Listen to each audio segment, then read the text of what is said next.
2026 সালে এই বছরে আপনার কাছে কত টাকা থাকলে আপনি যাকাত দিতে হবে এবং কত ভরি স্বর্ণ থাকলে যাকাত দিতে হবে, এবং আপনার যদি ঘরে টাকা না থাকে, ব্যাংকে টাকা থাকে, অথবা এফডিআর এ টাকা থাকে, অথবা ডিপিএস এ টাকা থাকে, অথবা সমিতির মধ্যে টাকা থাকে, ওই টাকার যাকাত দিতে হবে কিনা, অথবা আপনি কারো কাছে টাকা পাইবেন সে আপনাকে টাকা দিচ্ছে না, ওই টাকার যাকাত দিতে হবে কিনা। মোট কথা 2026 সালের যাকাতের সম্পূর্ণ নিয়ম কানুনটাই আপনাদেরকে বলে দেব, এবং এই যাকাতের টাকা আপনারা আপনাদের আপন ভাই বোন যদি গরিব থাকে তাহলে তাদেরকে দিতে পারবেন কিনা, এবং ভাগিনা ভাগ্নি যদি গরিব থাকে দিতে পারবেন কিনা, অথবা চাস্তো ভাই চাস্তো বোন, খালতো ভাই খালতো বোন, অথবা বন্ধু বান্ধবী তাদেরকে আপনারা যাকাতের টাকা দিতে পারবেন কিনা, চাচা চাচিকে যাকাতের টাকা দিতে পারবেন কিনা সেটাও বলে দেব। এবং আপনি যখন যাকাতের টাকা দিবেন এটা না বলে তাদেরকে বলবেন হাদিয়া গিফট, তাহলে আপনাদের যাকাত হবে কিনা, নাকি একেবারে বলতে হবে তোমাদেরকে যাকাতের টাকা দিলাম, সেটাও আমি আপনাদেরকে বলে দেব। তাই অবশ্যই আপনাদেরকে আমি অনুরোধ করে বলবো আপনারা এই ভিডিওটা অবশ্যই মনোযোগ সহকারে দেখবেন এবং শুনবেন, এবং 2026 সালে এই বছরে আপনারা রমজানের মধ্যে যারা যাকাত দিবেন কত টাকা করে যাকাত দিবেন, 1 লাখ টাকা থাকলে আর আপনার কাছে কত টাকা থাকলে আপনি যাকাত দিবেন, সম্পূর্ণ নিয়ম কানুনটাই আপনাদেরকে বলে দেব। জীবনে কত সময় তো নষ্ট করেছেন অযথা গল্প গুজবে, গান বাজনা, সিনেমা, টিকটক, ফেসবুক, নাটকে, একটু সময় দিয়ে ভিডিওটা দেখুন, কারণ যাকাত হচ্ছে আল্লাহর একটি ফরজ বিধান। দেখুন আপনার উপরে যাকাত ফরজ হয় কিনা, আর এই যাকাতের টাকাটা আপনজন যারা আছে বাড়ির আশেপাশে তারা কারা প্রাপ্য আপনার যাকাতের টাকাটা, এবং কাদেরকে যাকাতের টাকা দিলে আপনার যাকাত আদায় হবে না সেটাও আমরা এখনই আপনাদেরকে বলে দিচ্ছি, মনোযোগ সহকারে শুনবেন।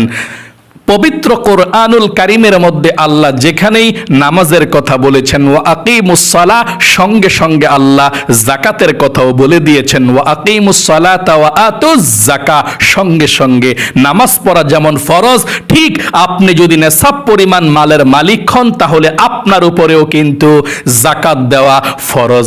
নেশাব পরিমাণ মালের মালিক কাকে বলে আমি আপনাদেরকে বলে দেব, আপনারা নিজে নিজেই বের করতে পারবেন আপনি কি নেশাব পরিমাণ মালের মালিক আছেন কিনা। তার পূর্বে আমি আপনাদেরকে বলতে চাই যাদের উপরে যাকাত ফরজ তারা যদি যাকাত না দেয় এই টাকা পয়সাগুলো অভিশাপ হয়ে যাবে।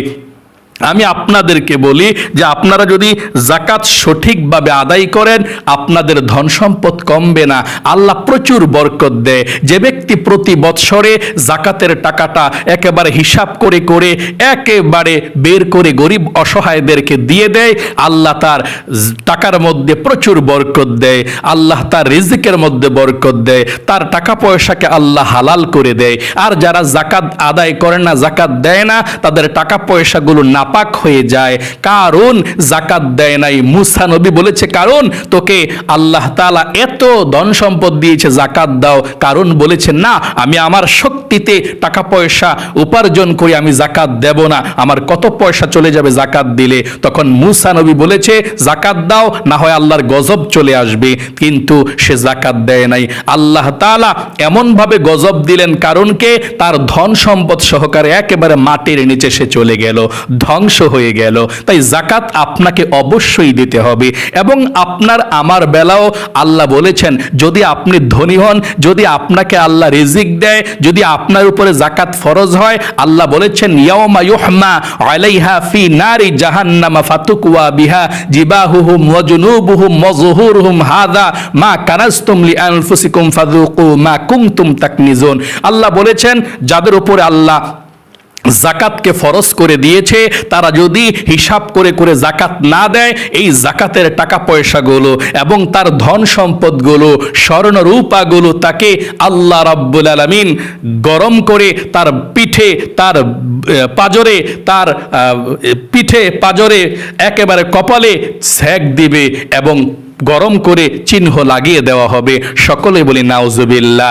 এবং আল্লাহ বলেছেন তার টাকা পয়সাগুলো সাপ হয়ে যাবে, সাপ হয়ে তার কপালের মধ্যে এভাবে ধ্বংসন করবে আর বলবে আমি তোমার ওই সমস্ত ধন সম্পদগুলো যেগুলো তুমি গোলা গুঞ্জনা করে ব্যাংকের মধ্যে ঘরের মধ্যে রেখে দিয়েছিলে, আমি তোমার সেই টাকা পয়সা যেই টাকা পয়সাগুলো তুমি জাকাত দেও নাই, এই জন্য আমি বলবো দেখেন ধন সম্পদ আল্লাহ তাআলা দেয়, টাকা পয়সা আল্লাহ তাআলা দেয়। আপনি কত লক্ষ টাকার মালিক হয়েছেন, কত কোটি টাকার মালিক হয়েছেন, টাকা পয়সার যদি জাকাত না দেন, আল্লাহ যদি আপনাকে একটাও সুস্থ দেয়, কোটি কোটি টাকা চলে যাবে, তারপরও সুস্থ হইবেন না।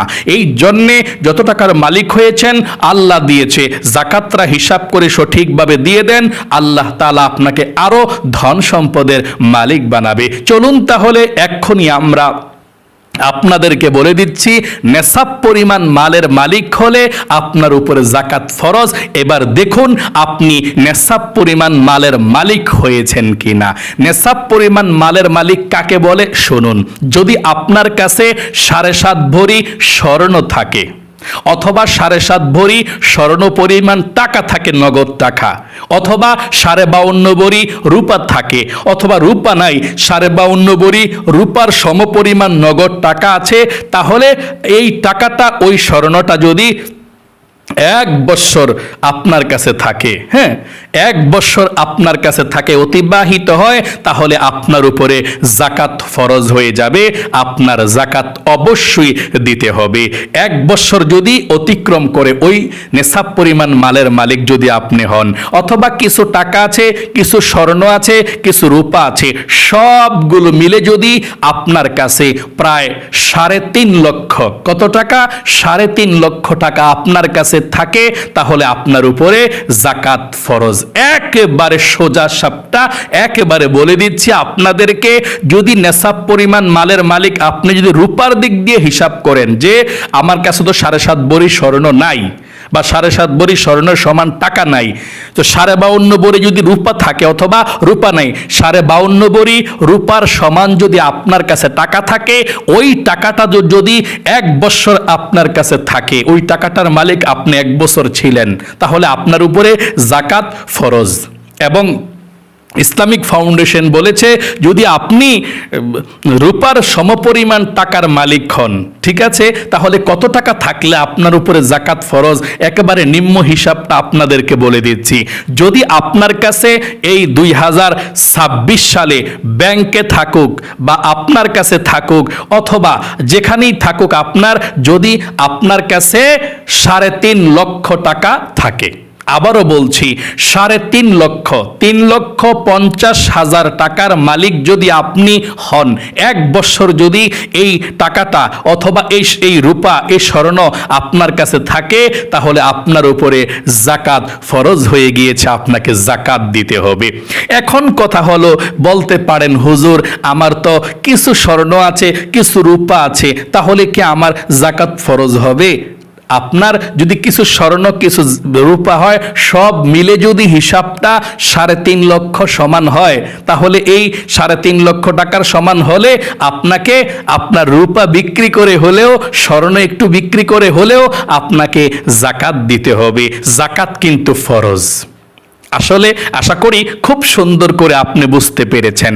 এখন আমি আপনাদেরকে একদম সহজে আরো বলে দেব, আপনার যদি টাকা পয়সা হাতে নাই অথবা স্বর্ণও নাই, আপনার ব্যাংকে টাকা আছে, কত টাকা? 3.5 লক্ষ টাকা, 1 বছর হয়েছে, অবশ্যই আপনি জাকাত দিবেন, জাকাত ফরজ আপনার উপরে।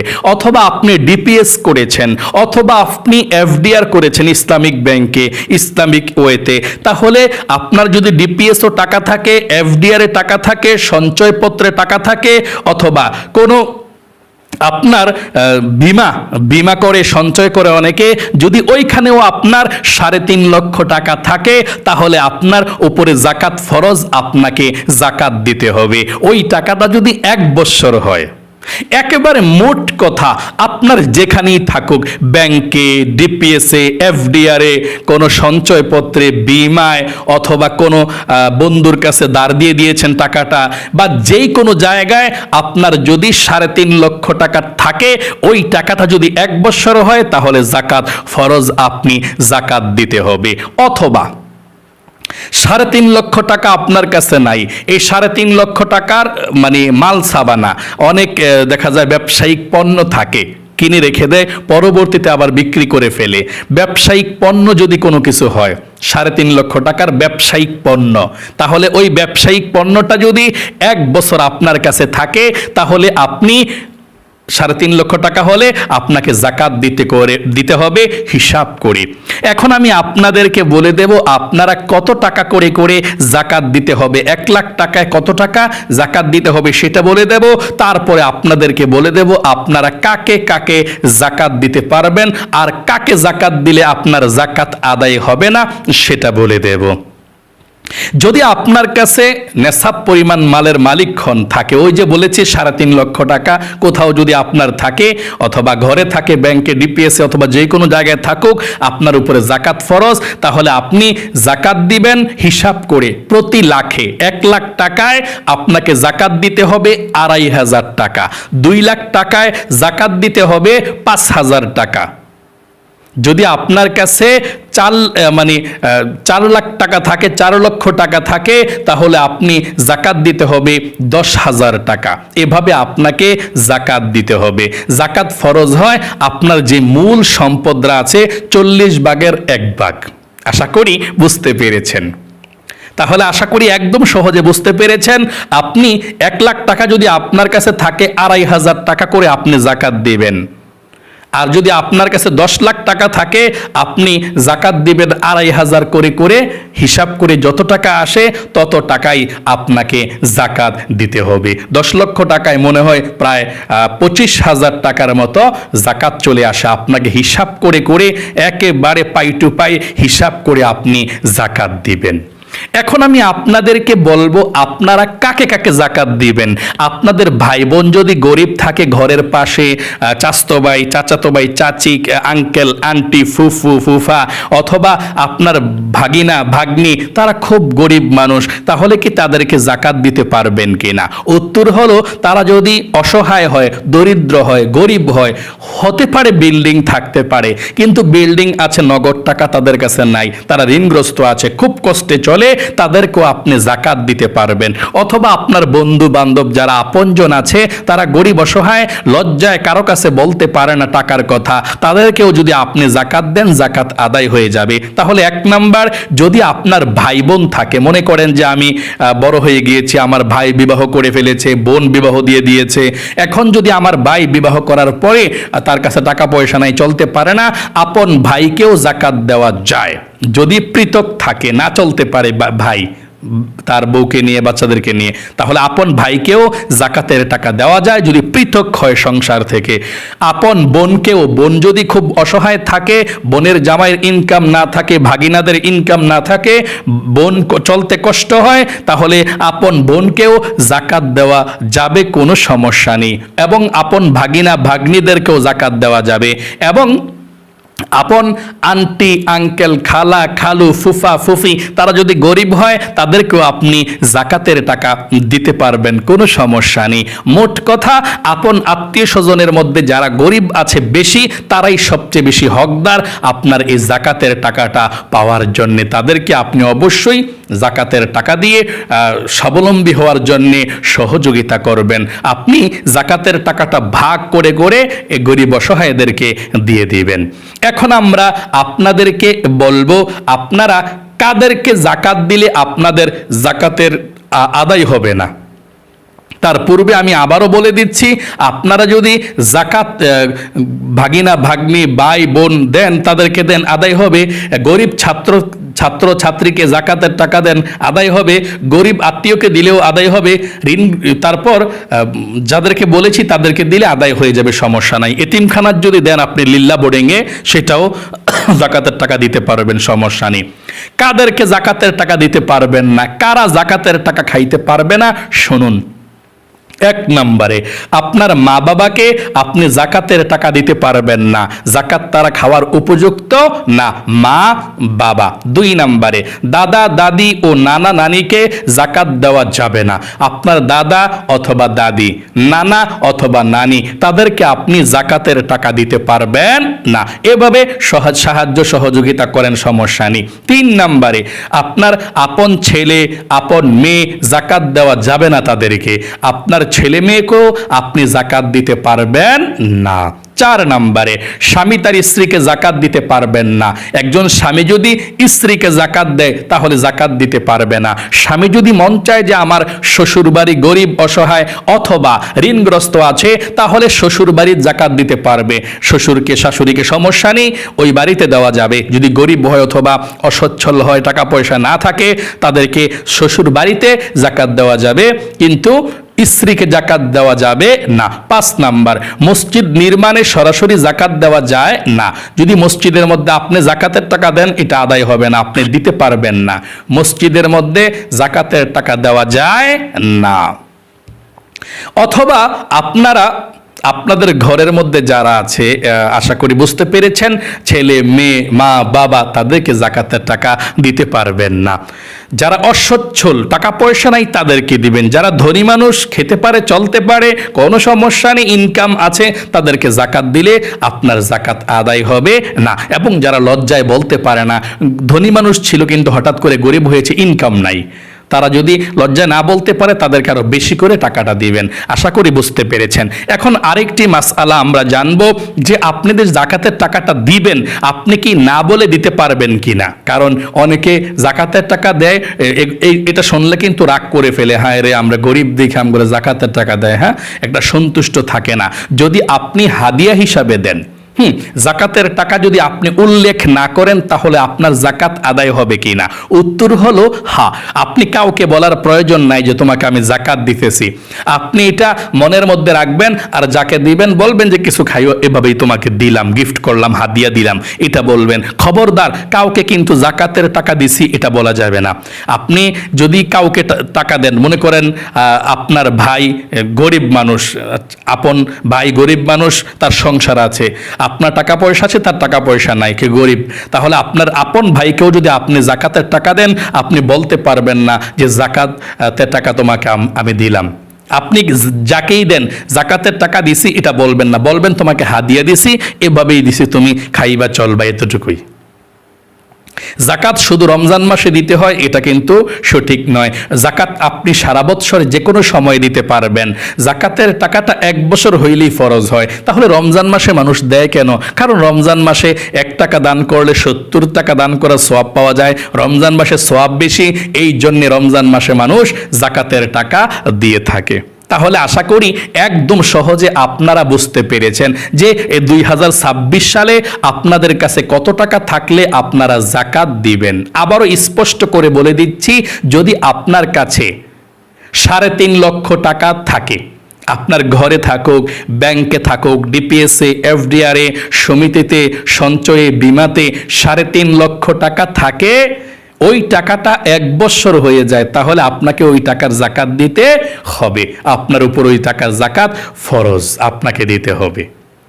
আল্লাহ আপনাদের সকলকে ভালো রাখুক, আপনাদের জীবনকে সুন্দর করুক, বিপদ আপদ দূর করুক, এবং পবিত্র মাহে রমজানের বরকত রহমত আল্লাহ আপনাদেরকে দান করুক। আল্লাহ তাআলা যাতে আমাদেরকে হিসাব করে করে সুন্দর করে জাকাতরা আদায় করে ফেলতে পারে, আল্লাহ সেই তৌফিক দেখ। সকলে কমেন্ট বক্সের মধ্যে লিখবেন আমিন, এবং ভিডিওতে একটি লাইক দিবেন। যারা কমেন্ট বক্সের মধ্যে আমিন লিখে দোয়াতে অংশগ্রহণ করেছেন, ও আল্লাহ তাদেরকে তুমি কবুল করো, মঞ্জুর করো, লক্ষ লক্ষ টাকার মালিক বানিয়ে দাও, জাকাতকে ফরজ করে দাও, যাতে করে জাকাত সবাই দিতে পারে।